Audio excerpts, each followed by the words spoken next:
영국 런던 외곽의 작은 마을에서 살던 리처드 브라운은 평생 축구를 사랑한 인생을 살아왔습니다. 그는 어릴 적부터 아스날과 토트넘의 라이벌전을 지켜보며 자랐고 토트넘의 경기장에는 매 시즌 최소 한두 번은 꼭 발걸음을 하던 열혈 팬이었습니다. 특히 몇 년 전부터 그는 토트넘에서 활약하는 한국인 선수 손흥민을 주목하게 되었습니다. 경기장에서 늘 웃음을 잃지 않고 최선을 다하는 그의 모습은 단순한 선수 이상으로 보였습니다. 리처드에게 손흥민은 그저 팀의 스타가 아니라 팬들에게 희망을 주는 사람이었습니다. 그는 손흥민의 경기 영상을 반복해보며 언젠가 한국에 가서 그가 뛰는 나라와 사람들을 직접 만나보고 싶다고 생각했습니다. 하지만 그 꿈은 늘 막연한 소망으로만 남아 있었습니다. 그러던 어느 날 런던에서 열린 토트넘 경기장에서 한국인 유학생을 만난 것이 계기가 되었습니다. 그는 경기 내내 태극기를 흔들며 응원했고 경기가 끝난 뒤 리처드에게 다가와 이렇게 말했습니다. 혹시 한국에 가보신 적 있나요? 손흥민 선수를 진짜로 이해하려면 한국을 경험해야 해요. 한국의 축구 문화는 영국과 달라요. 단순한 스포츠가 아니라 함께 웃고 울며 하나가 되는 경험이에요. 그 말은 리처드의 가슴을 깊이 파고들었습니다. 몇 달간 고민하던 그는 결국 결심했습니다. 여름 휴가를 이용해 직접 한국을 방문하기로 한 것입니다. 비행기 표를 예매하고 태극기와 붉은 유니폼까지 준비한 그는 설렘과 긴장 속에 인천국제공항에 내렸습니다. 그는 아직 알지 못했습니다. 한국에서의 응원 문화가 그의 인생을 송두리째 바꿔놓을 만큼 강렬한 경험이 될 줄은. 리처드가 한국에서 가장 먼저 향한 곳은 바로 서울 월드컵 경기장이었습니다. 마침 손흥민 선수가 출전하는 어매치가 예정되어 있었던 것입니다. 경기 시작 3시간 전 그는 벌써 경기장 주변이 사람들로 붉게 물들어가는 것을 보고 깜짝 놀랐습니다. 아이부터 노인까지 남녀노소를 가리지 않고 모두 붉은 유니폼을 입고 있었습니다. 거대한 인파가 마치 하나의 물결처럼 움직이고 있었고 그 중심에는 태극기와 함성 소리가 있었습니다. 이건 경기 전인데 벌써 축제 같잖아. 리처드는 영국의 프리미어리그 경기장 분위기와 비교하지 않을 수 없었습니다. 영국에서도 팬들의 열정은 대단했지만 그 열정은 때때로 과격한 행동이나 욕설로 번지기도 했습니다. 그러나 한국의 응원은 달랐습니다. 모든 세대가 함께 어깨를 걸고 노래를 부르고 서로 모르는 사람들끼리도 웃으며 음료를 나누어 마셨습니다. 마치 하나의 대가족이 모여 잔치를 벌이는 듯한 분위기였습니다. 경기 시작 30분 전 응원단의 리더가 마이크를 잡자 수만 명의 관중이 동시에 함성을 질렀습니다. 그리고 경기장이 울릴 만큼 큰 목소리로 대한민국 구호가 이어졌습니다. 리처드는 가슴이 벅차올라 눈시울이 붉어졌습니다. 그는 생전 처음으로 국적도 언어도 다른 사람들과 함께한 목소리로 외치는 경험을 하고 있었습니다. 경기가 시작되자 그 열기는 더욱 뜨거워졌습니다. 선수들이 한 번 공을 잡을 때마다 함성이 터졌고 위기의 순간에는 모두가 일어나 두 손을 모았습니다. 그리고 손흥민이 드리블을 하며 상대 수비수를 제치자 경기장은 그야말로 폭발했습니다. 리처드는 자신도 모르게 자리에서 일어나 팔을 흔들며 외쳤습니다. 가라, 손흥민. 가라. 그 순간 그는 깨달았습니다. 이건 단순한 경기가 아니야. 한국인들에게 축구는 서로의 마음을 하나로 묶는 언어구나. 경기가 끝난 후 리처드는 목이 쉬어 있었지만 얼굴 가득 미소를 띠고 있었습니다. 그가 본 것은 승패를 넘어선 공동체의 힘이었고 그 속에서 그는 더 이상 외국인이 아니었습니다. 그날 밤 그는 일기에 이렇게 적었습니다. 오늘 나는 한국에서 진짜 축구를 봤다. 승패가 아니라 사람들의 가슴이 하나로 뛰는 축구를. 서울 월드컵 경기장에서의 첫 경험은 리처드의 가슴을 벅차게 했습니다. 목이 쉴 정도로 소리를 지르고 두 손이 저릴 만큼 박수를 친 그는 경기가 끝났는데도 집으로 곧장 발걸음을 돌릴 수 없었습니다. 경기장이 하나둘 불이 꺼지고 선수들이 퇴장한 뒤에도 수만 명의 팬들이 여전히 남아 서로를 껴안고 사진을 찍으며 웃음을 나누고 있었기 때문입니다. 영국 경기장에서는 흔히 볼 수 없는 풍경이었습니다. 영국에서는 경기가 끝나면 승자는 환호하고 패자는 침묵 속에 빠져 빠르게 경기장을 떠나곤 했습니다. 그런데 한국에서는 승패와 상관없이 모두가 한마음으로 오늘도 멋진 경기였다며 박수를 치고 있었습니다. 리처드는 그 모습에 다시 한번 놀라움을 느꼈습니다. 경기장 바깥으로 나오자 그는 또 다른 세상에 들어선 듯 했습니다.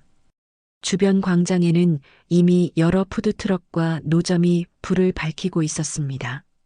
떡볶이, 어묵, 김밥, 치킨, 심지어 한국 맥주까지 다양한 먹거리가 사람들을 기다리고 있었고 붉은 유니폼을 입은 팬들은 경기의 여운을 이어가며 다시 하나가 되어 있었습니다.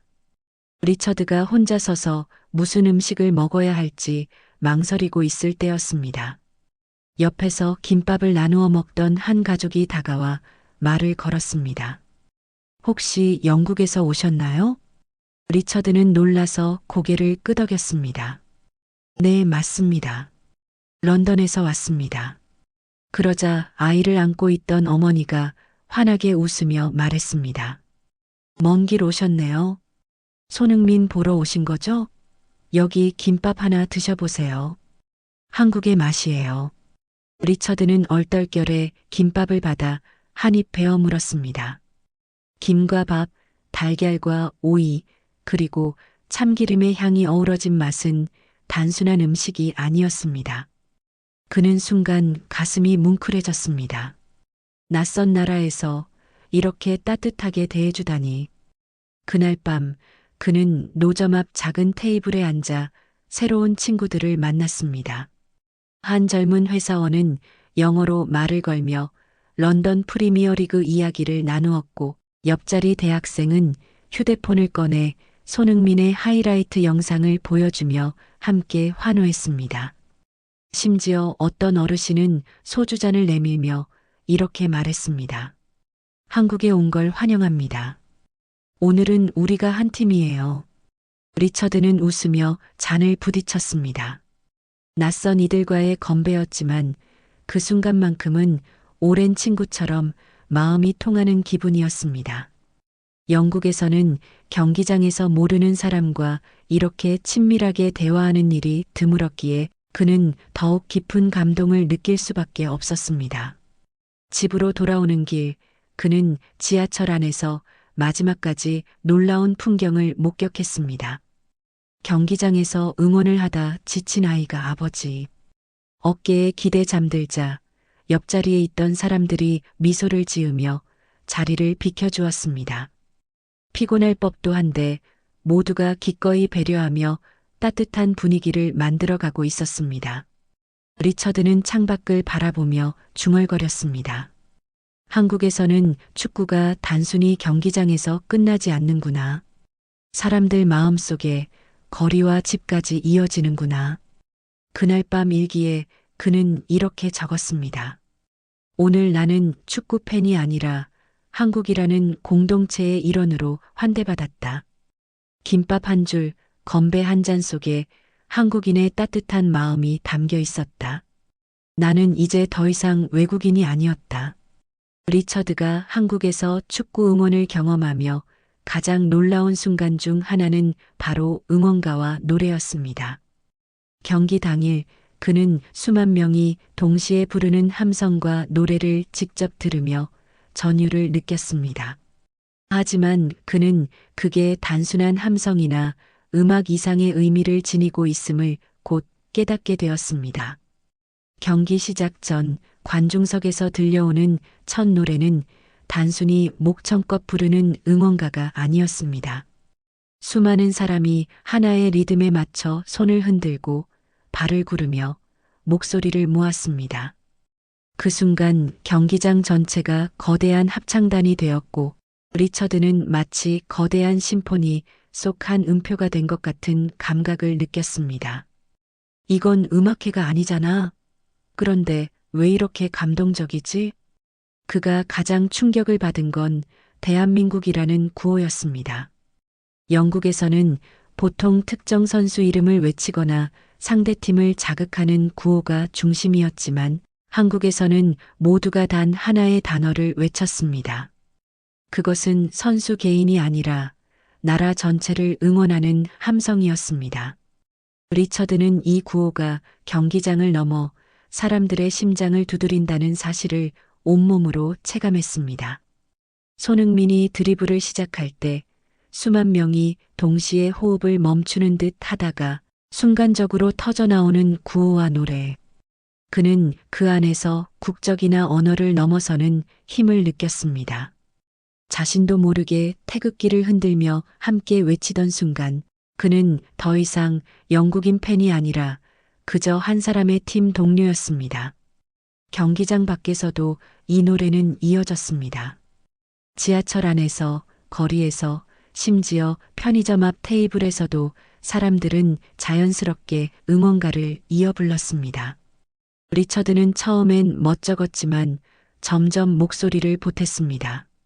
노래를 부르며 낯선 사람과 눈이 마주치면 곧 웃음이 따라왔습니다. 그리고 언제 그랬냐는 듯 손뼉을 마주쳤습니다. 노래가 사람을 이렇게 쉽게 이어주다니 믿기지 않는다. 그는 영국에서의 축구 응원 문화를 떠올렸습니다. 런던의 경기장에서도 응원가는 있었지만 그 속에는 종종 상대를 향한 조롱이나 분노가 섞여 있었습니다. 그러나 한국의 노래는 달랐습니다. 모두가 같은 방향을 바라보고 모두가 같은 리듬 속에 몸을 맡기며 승리와 즐거움을 함께 나누는 도구였습니다. 그날 밤 그는 호텔방에 돌아와 작은 메모를 남겼습니다. 오늘 나는 노래가 단순히 소리를 내는 행위가 아니라 마음을 모으는 힘이라는 걸 알았다. 한국인들은 응원을 통해 하나가 되었고 그 속에서 나도 그들의 일부가 되었다. 이것이 한국 축구의 진짜 힘이다. 그는 펜을 내려놓고 머릿속에 여전히 울려 퍼지는 함성을 떠올렸습니다. 대한민국. 그 울림은 단순한 응원이 아니라 그가 평생 잊지 못할 기억으로 남아 있었습니다. 리처드는 한국에서 축구 경기를 직접 보며 단순히 선수의 기량만이 아니라 선수와 팬들 사이의 관계에서 또 다른 충격을 받았습니다. 영국에서도 팬들은 열정적으로 선수를 응원하지만 그것은 어디까지나 경기력과 결과에 의존한 관계였습니다. 한 선수가 부진하면 곧바로 야유가 쏟아지고 언론은 냉정하게 돌아섰습니다. 그러나 한국 팬들과 손흥민 사이에서 리처드는 전혀 다른 모습을 발견했습니다. 그날 경기에서 손흥민은 전반전 내내 상대 수비에 막혀 제대로 된 슛을 날리지 못했습니다. 관중석에서도 탄식이 흘러나왔지만 곧 이어진 것은 야유가 아니라 더 큰 응원이었습니다. 손흥민, 괜찮아. 다시 해. 수만 명의 목소리가 동시에 울려 퍼졌습니다. 리처드는 놀라움에 눈을 크게 떴습니다. 보통 이럴 땐 선수에게 실망했다고 표시하는 게 팬들의 반응 아닌가? 그런데 왜 한국 팬들은 오히려 더 힘을 주는 거지? 후반전 손흥민이 결국 골을 넣었을 때 경기장은 그야말로 폭발했습니다. 그러나 리처드가 더 감동한 건 골이 아니라 팬들이 끝까지 믿음을 보여주었다는 사실이었습니다. 경기가 끝난 뒤 손흥민은 관중석을 향해 두 손을 들어 깊이 고개를 숙였습니다. 영국에서는 흔히 선수들이 가볍게 손만 흔들고 들어가곤 하지만 손흥민은 오랫동안 팬들과 눈을 마주치며 감사를 표했습니다.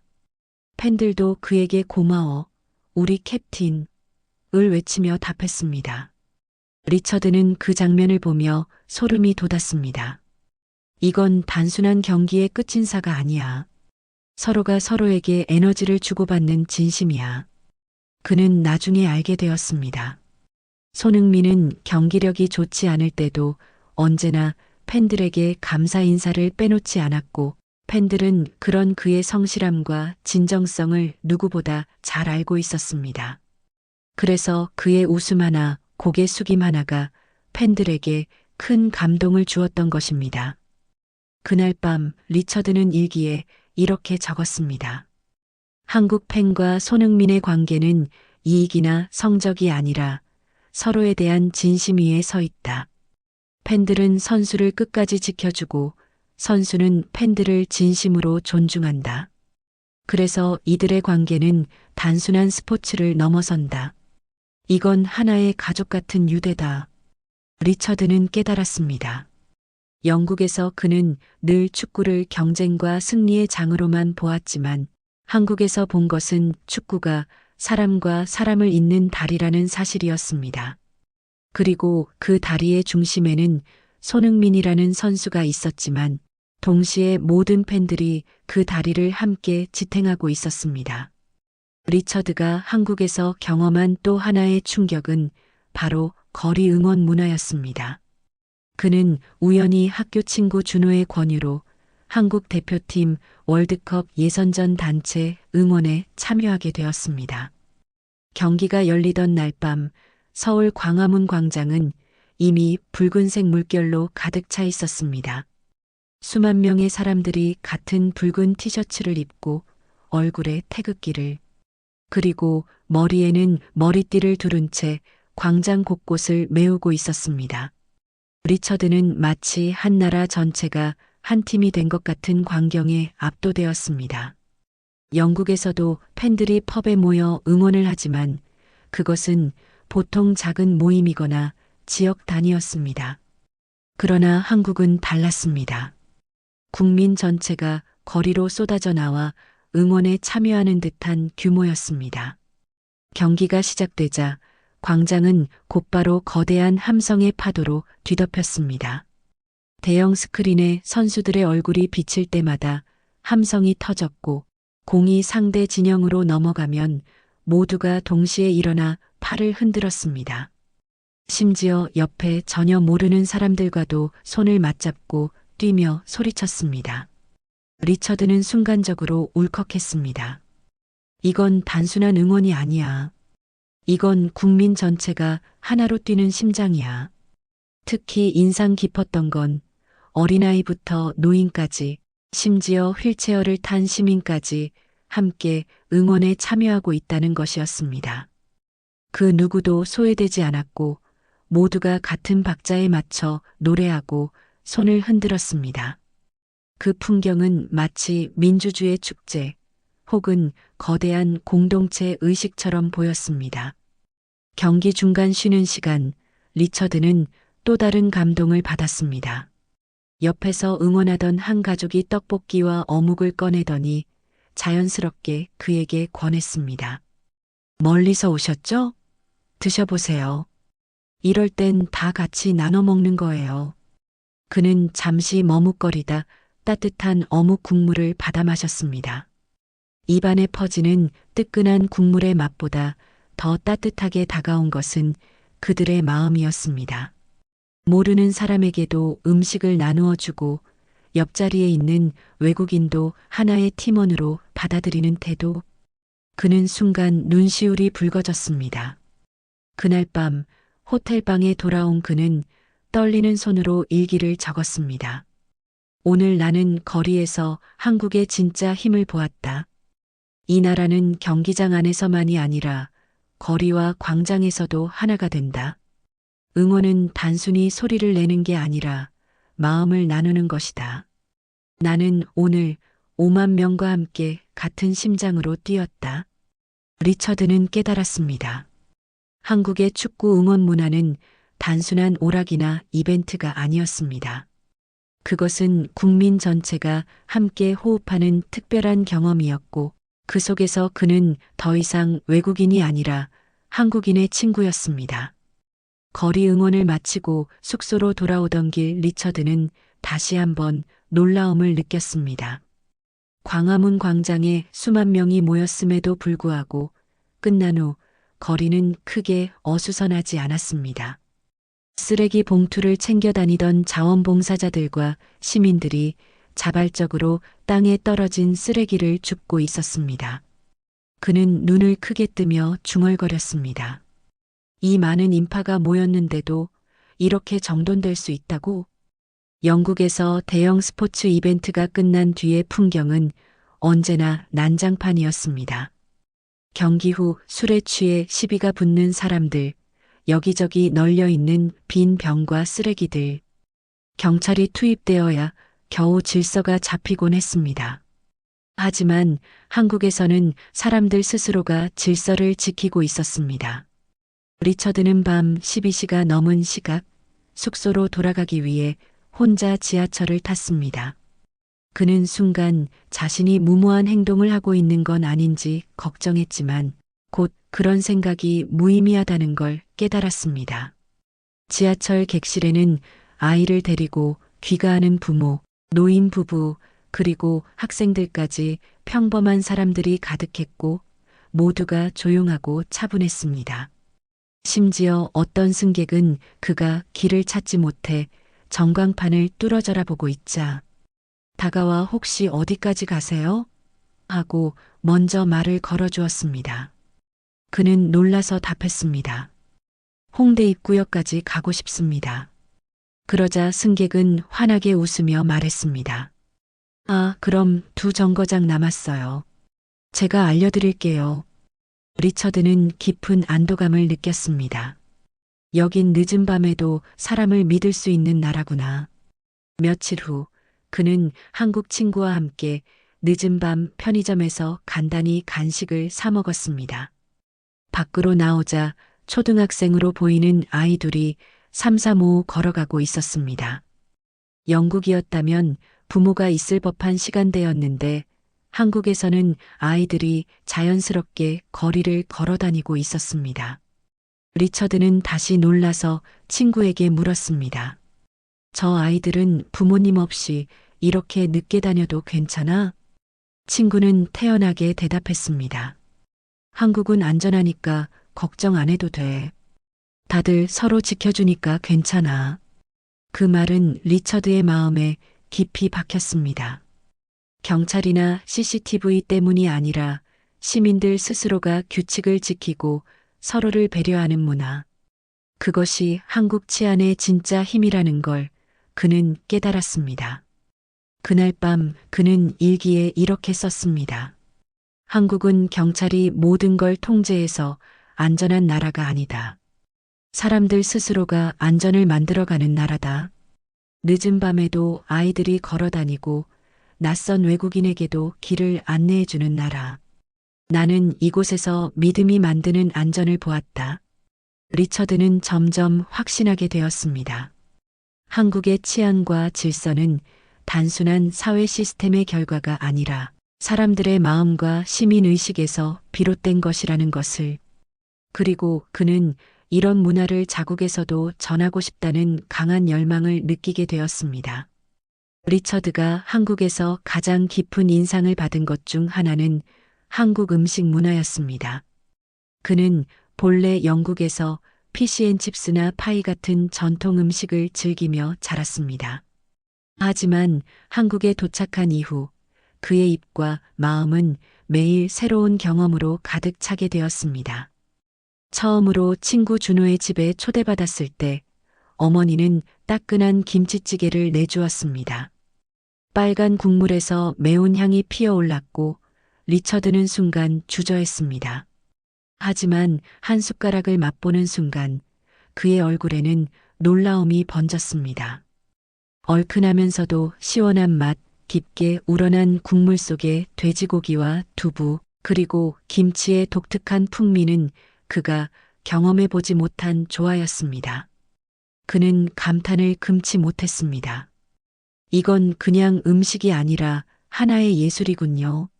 준호의 아버지는 웃으며 말했습니다. 한국 사람들은 힘든 하루를 보내도 김치찌개 한 그릇으로 위로를 받아요. 그래서 집밥의 상징 같은 거죠. 리처드는 단순히 맛이 아닌 음식에 담긴 정서와 철학을 느꼈습니다. 음식이 곧 위로라는 사실은 그의 가슴을 깊이 울렸습니다. 또한 리처드를 놀라게 한 건 식탁에서의 나눔이었습니다. 한국에서는 반찬을 모두가 함께 나누어 먹는다는 사실이 그에게는 신선한 충격이었습니다. 영국에서는 개인 접시에 각자 음식을 덜어 먹는 문화가 일반적이었지만 한국에서는 큰 그릇에서 각자 조금씩 덜어 함께 즐겼습니다. 식탁에서 자연스럽게 젓가락이 오가며 서로 음식을 권하는 모습, 이거 먹어봐라고 먼저 챙겨주는 마음. 그는 순간 이곳은 단순한 식사가 아니라 공동체가 하나 되는 자리구나라고 깨달았습니다. 리처드가 특히 감탄한 또 다른 음식은 한국식 치킨이었습니다. 영국에서도 프라이드 치킨을 먹어본 적은 많았지만 한국 치킨은 달랐습니다.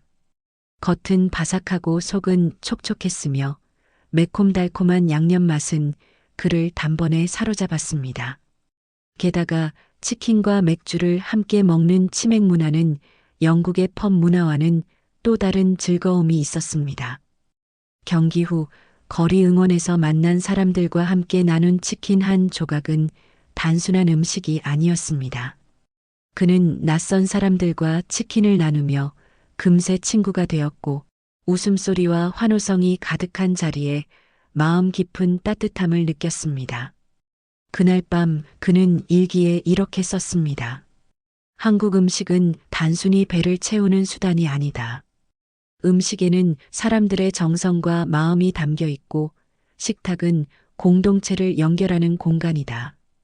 김치찌개의 얼큰한 맛은 한국인의 강인함을 보여주고 치킨과 맥주는 즐거움을 함께 나누는 상징이다. 나는 오늘 음식이 문화를 담는 또 다른 언어라는 걸 배웠다. 리처드는 깨달았습니다. 한국에서의 한 끼 식사는 그 자체로 사람과 사람을 이어주는 다리였고 그 다리 위에서 그는 더 이상 외국인이 아닌 한 사람의 친구가 되어 있었습니다. 한국에서 머무른 지 넉 달째 되던 어느 날 리처드는 갑작스러운 사고를 겪게 되었습니다. 경기장에서 친구들과 축구를 하던 도중 상대와 부딪히며 발목을 접질린 것이었습니다. 처음엔 대수롭지 않게 생각했지만 시간이 지날수록 통증이 심해졌고 걷기조차 힘들어졌습니다. 걱정스러운 표정의 친구 준호가 다가와 말했습니다. 리처드, 바로 병원에 가야 해. 한국에선 걱정 안 해도 돼. 금방 치료받을 수 있어. 리처드는 영국의 의료 시스템을 떠올리며 불안감을 감출 수 없었습니다. 그의 고향에서는 병원 예약이 몇 주씩 밀려 있었고 응급실이 아닌 이상 빠른 진료는 거의 불가능했기 때문입니다. 그러나 그날 그가 한국 병원에서 경험한 것은 그가 알던 상식을 완전히 뒤집는 일이었습니다. 병원에 도착하자마자 그는 놀라움을 느꼈습니다. 접수 과정이 체계적이었고 직원들은 외국인 환자인 자신을 위해 영어로 친절히 안내해 주었습니다. 서류를 작성하고 대기표를 받은 지 15분도 되지 않아 그는 진료실로 들어갈 수 있었습니다. 의사는 세심하게 발목을 확인하고 곧바로 엑스레이 촬영을 진행했습니다. 결과는 10분 만에 나왔습니다. 의사가 차분한 목소리로 말했습니다. 다행히 큰 골절은 없습니다. 인대가 늘어난 상태니 며칠간 깁스를 하고 물리치료를 받으면 금방 회복될 겁니다. 리처드는 믿을 수 없다는 듯 속으로 중얼거렸습니다. 영국 같았으면 이 진단만 받아도 몇 주가 걸렸을 텐데 더 놀라운 건 비용이었습니다. 그는 외국인 보험이 적용되지 않더라도 감당할 수 있는 수준이었고 약국에서 받은 약값 또한 영국보다 훨씬 저렴했습니다. 치료 과정에서 의료진은 단순히 빠른 처리를 넘어서 환자를 진심으로 위하는 태도를 보여주었습니다. 물리치료사가 그에게 웃으며 말했습니다. 조금 아프실 거예요. 하지만 금방 나을 수 있습니다. 제가 끝까지 도와드릴게요. 그 순간 리처드는 단순히 효율적인 의료가 아니라 따뜻한 인간적인 의료를 경험하고 있음을 깨달았습니다. 그날 밤 깁스를 한 채 숙소로 돌아온 그는 일기에 이렇게 적었습니다. 오늘 나는 한국의 의료를 경험했다. 빠름과 효율만이 아니라 환자를 향한 따뜻한 배려가 있었다. 이곳의 병원은 환자를 숫자가 아닌 사람으로 대했다. 그 진심이 나를 안심시켰다. 리처드는 깨달았습니다. 한국의 의료 시스템은 단순히 세계적인 기술력 때문이 아니라 사람을 먼저 생각하는 문화가 있었기에 가능하다는 사실을. 그는 속으로 다짐했습니다. 내가 돌아가면 한국에서 본 이 의료 문화를 영국 친구들에게 꼭 전하고 싶다. 리처드가 한국에서 살며 가장 자주 놀란 부분 중 하나는 IT 기술이 일상 깊숙이 스며들어 있다는 사실이었습니다. 영국에서도 스마트폰을 활용한 생활은 보편적이었지만 한국에서의 경험은 차원이 달랐습니다. 한국에서는 스마트폰이 단순한 전화기나 메시지 도구가 아니라 삶을 움직이는 열쇠와 같았습니다. 리처드가 처음 경험한 건 교통이었습니다. 친구 준호가 버스비 현금 내면 불편해라며 스마트폰을 꺼내는 순간 그는 눈이 휘둥그레졌습니다. 단순히 교통카드를 찍는 게 아니라 휴대폰을 단말기에 대자 삑소리와 함께 결제가 완료된 것입니다. 지하철, 버스, 심지어 택시까지 모두 동일하게 스마트폰 하나로 해결되었습니다. 영국에선 아직 이런 게 흔치 않은데 한국은 이미 미래 속에 살고 있구나. 그는 곧장 휴대폰에 교통 앱을 설치했고 이후 어디를 가든 편리하게 이용할 수 있었습니다. 결제 문화 역시 마찬가지였습니다. 편의점, 카페, 음식점 심지어 자판기까지 스마트폰으로 결제가 가능했고 현금을 쓰는 사람은 거의 찾아보기 힘들었습니다. 또 한 번 그를 놀라게 한 건 배달 문화였습니다. 어느 날 밤 준호가 치맥 치킨과 맥주를 시켜보자고 제안했습니다. 리처드는 흔쾌히 동의했지만 배달 속도를 보고는 다시 한번 충격을 받았습니다.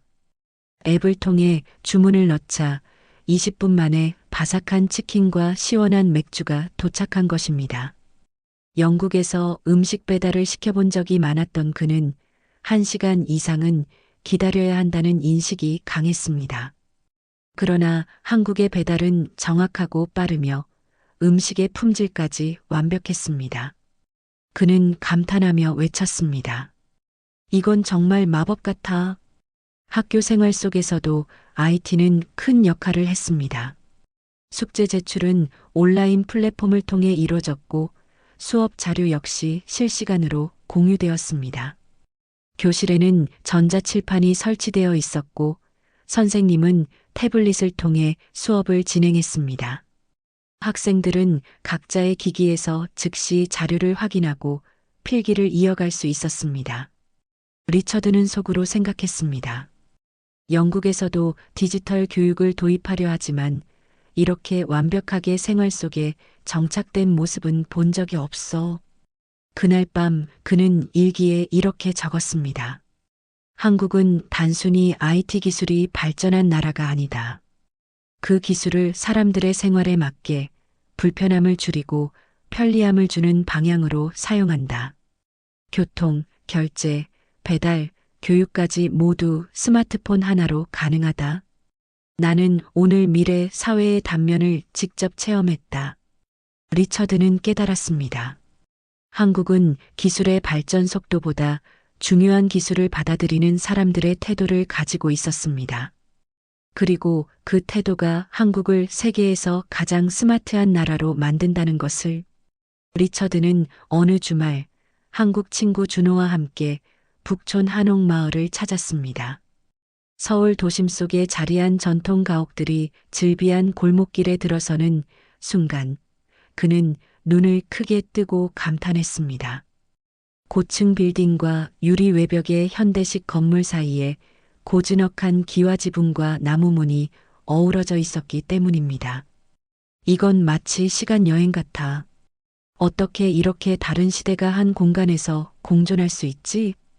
영국에서도 역사적 건축물을 보존하려는 노력이 있었지만 많은 경우 그것은 박물관 속 유물로만 남아 있었습니다. 그러나 한국의 한옥은 여전히 사람이 살고 생활이 이어지는 살아있는 공간이었습니다. 한옥 안에 들어서자 따뜻한 바닥이 발끝을 감싸왔습니다. 전통 난방 방식인 온돌 덕분이었습니다. 리처드는 깜짝 놀라며 물었습니다. 난로도 없는데 바닥이 따뜻해요. 어떻게 이런 게 가능하죠? 해설사는 미소 지으며 대답했습니다. 수천 년 전부터 이어온 한국의 난방 문화예요. 지금도 아파트와 주택 대부분이 이 방식을 씁니다. 리처드는 충격을 받았습니다. 고대에 만들어진 전통 방식이 오늘날에도 실용적으로 쓰이고 있다는 사실이 믿기지 않았습니다. 그는 깨달았습니다. 한국의 전통은 단순히 과거를 보존하는 게 아니라 지금도 현재를 살아 숨쉬게 한다는 것을. 이후 그들은 국립국악원에서 열린 작은 공연을 보게 되었습니다.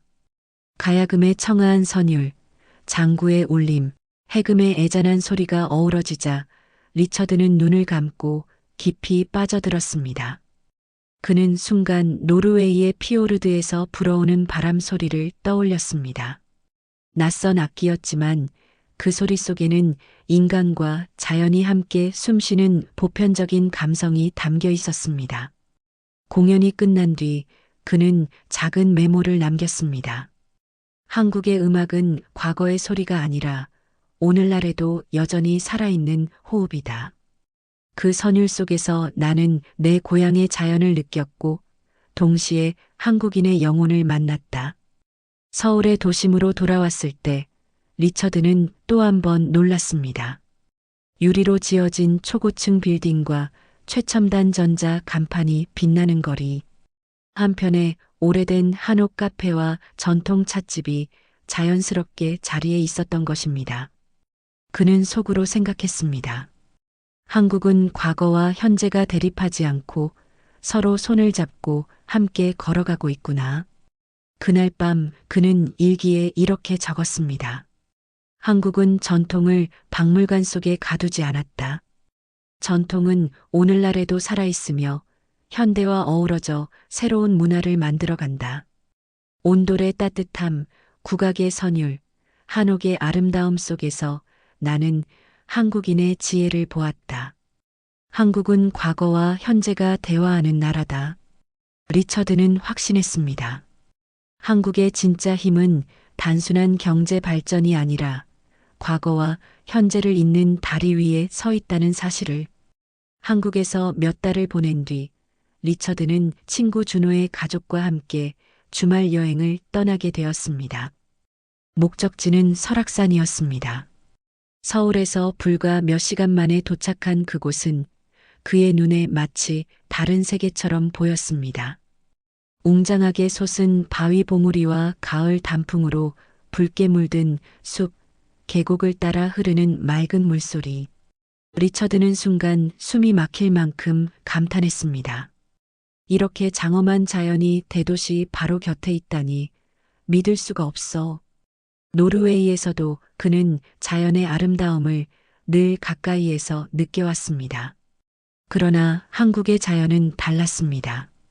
그곳은 단순히 웅장하거나 거대한 풍경이 아니라 사람들의 생활과 밀접하게 이어진 공간이었습니다. 설악산 입구에는 이미 수많은 등산객이 모여 있었습니다. 나이든 어르신부터 어린아이까지 모두 등산복을 갖춰 입고 활기찬 표정으로 산을 오르고 있었습니다. 리처드는 영국에서 하이킹을 즐기는 사람들을 본 적은 있었지만 이렇게 전 세대가 함께 산을 오르는 문화는 처음이었습니다. 등산 도중 그는 길에서 만난 한 어르신에게 인사를 건넸습니다. 그러자 어르신은 미소를 지으며 화이팅 하고 손을 흔들었습니다. 또 다른 등산객은 그가 힘들어 보이자 물 한 병을 건네주었습니다. 그는 놀라움과 동시에 따뜻한 감정을 느꼈습니다. 한국 사람들은 산에서도 서로를 가족처럼 대하는구나. 더 놀라운 것은 등산로에 쓰레기가 거의 보이지 않았다는 사실이었습니다. 리처드는 의아해하며 친구에게 물었습니다. 쓰레기통이 없는데도 어떻게 이렇게 깨끗하지? 준호가 대답했습니다. 한국에서는 등산객이 자기 쓰레기는 직접 챙겨서 내려와. 다들 자연을 지키는 게 당연한 거라고 생각해. 그 말에 리처드는 다시 한번 깊은 감동을 느꼈습니다. 자연을 단순히 소비하는 것이 아니라 함께 지켜가는 대상으로 여기는 태도. 그것은 한국인들의 일상적인 습관이자 삶의 철학이었습니다. 정상에 올랐을 때 그의 눈앞에는 끝없이 펼쳐진 산맥과 구름이 어우러진 장관이 펼쳐졌습니다. 바람은 차가웠지만 상쾌했고 심장은 빠르게 뛰었지만 마음은 오히려 고요해졌습니다. 리처드는 눈을 감고 속으로 중얼거렸습니다. 나는 지금 치유되고 있다. 자연이 내 마음을 씻어내고 있다. 그 순간 그는 깨달았습니다. 한국의 자연은 단순히 경치가 좋은 관광지가 아니라 사람들에게 평화를 주는 공간이라는 것을. 그날 밤 숙소에서 그는 이렇게 적었습니다. 한국은 도시의 화려한 만큼이나 자연의 아름다움도 가까이에 있다. 사람들은 자연을 소비하지 않고 존중하며 지킨다. 나는 설악산에서 한국인의 마음을 보았다. 그것은 치유와 평화였다. 리처드는 확신했습니다. 한국의 발전은 도시와 기술에만 있지 않았다. 자연과 함께 살아가는 지혜 속에도 한국의 힘이 있었다. 1년 가까운 한국 생활이 끝나갈 무렵 리처드는 짐을 정리하며 깊은 감정의 파도에 휩싸였습니다. 처음 인천공항에 내렸을 때의 긴장과 설렘, 손흥민의 경기를 보며 가슴이 터질 듯 환호하던 순간 낯선 이로부터 김밥을 건네봤던 따뜻한 기억, 그리고 설악산 정상에서 느꼈던 평화까지. 그의 머릿속에는 한국에서의 하루하루가 생생히 떠올랐습니다. 단순한 교환학생이나 여행자의 경험이 아니었습니다. 그것은 삶의 방식을 다시 배우는 과정이었습니다. 리처드는 처음엔 손흥민의 팬으로 한국에 왔습니다. 하지만 곧 깨달았습니다. 한국에서의 축구는 단순한 스포츠가 아니라 사람을 하나로 만드는 힘이었습니다. 경기장 안에서, 거리 응원에서, 노래와 함성 속에서 그는 국적과 언어를 넘어 하나가 되는 경험을 했습니다. 승패보다 중요한 건 함께 뛰는 마음이라는 한국인의 태도는 그의 가슴 깊이 새겨졌습니다. 한국에서의 식사는 언제나 감동이었습니다. 반찬을 나누고 서로에게 음식을 권하며 함께 웃는 자리에서 그는 공동체라는 단어의 진짜 의미를 배웠습니다. 김치찌개 한 숟가락에는 가족의 따뜻함이 담겨 있었고 치맥한 조각에는 친구의 우정이 담겨 있었습니다. 발목을 다쳤을 때 한국 병원에서 그는 놀라운 속도와 효율을 경험했습니다.